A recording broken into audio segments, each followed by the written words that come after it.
and I have a left side blocker over here. So, you know, I don't do the swing blocking, so this might be a little different for those of you who swing block.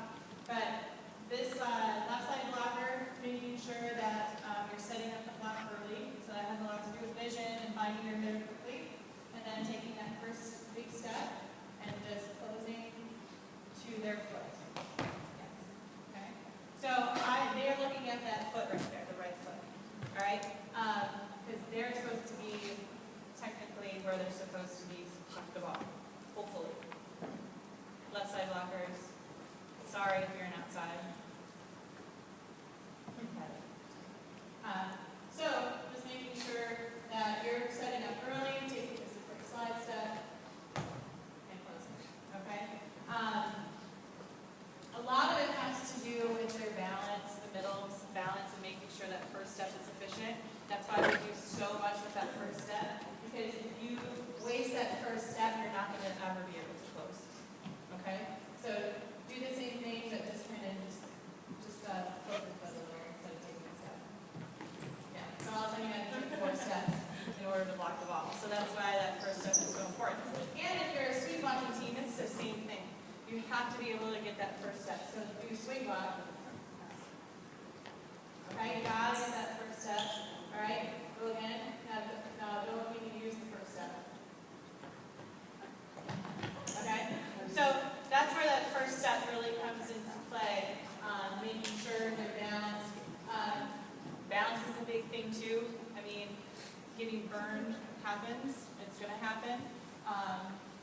But just being balanced and making sure they're seeing that set come out of their hands and going to close as well as you can.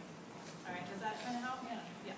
So if the outside does not set the block properly, do you teach your middle to still close up, or do you teach them Still close. block?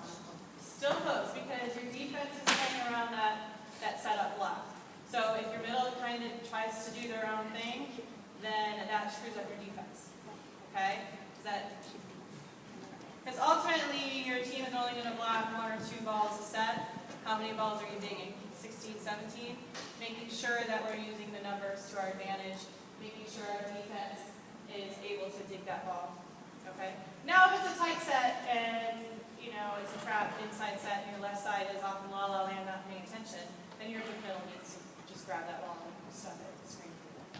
How do you feel about teaching the slide?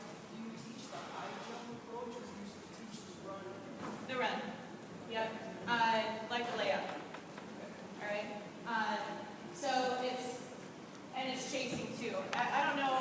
We chase the set. It's kind of a mid-tempo. You need to have the setter and the ball control. In my opinion, you can do whatever you want on the course, depending on your people. But running that super fast slide, it looks great and it looks like you won some match sometimes on a free ball. But to me, there's too many factors involved to run something that is so. It's like pinpoint in order to get that ball to. So we throw it up a little bit above antenna height and we let our middles chase it. Because if everything isn't perfect, we still want it to be an option. Okay? But yeah, definitely the layup, compact arms.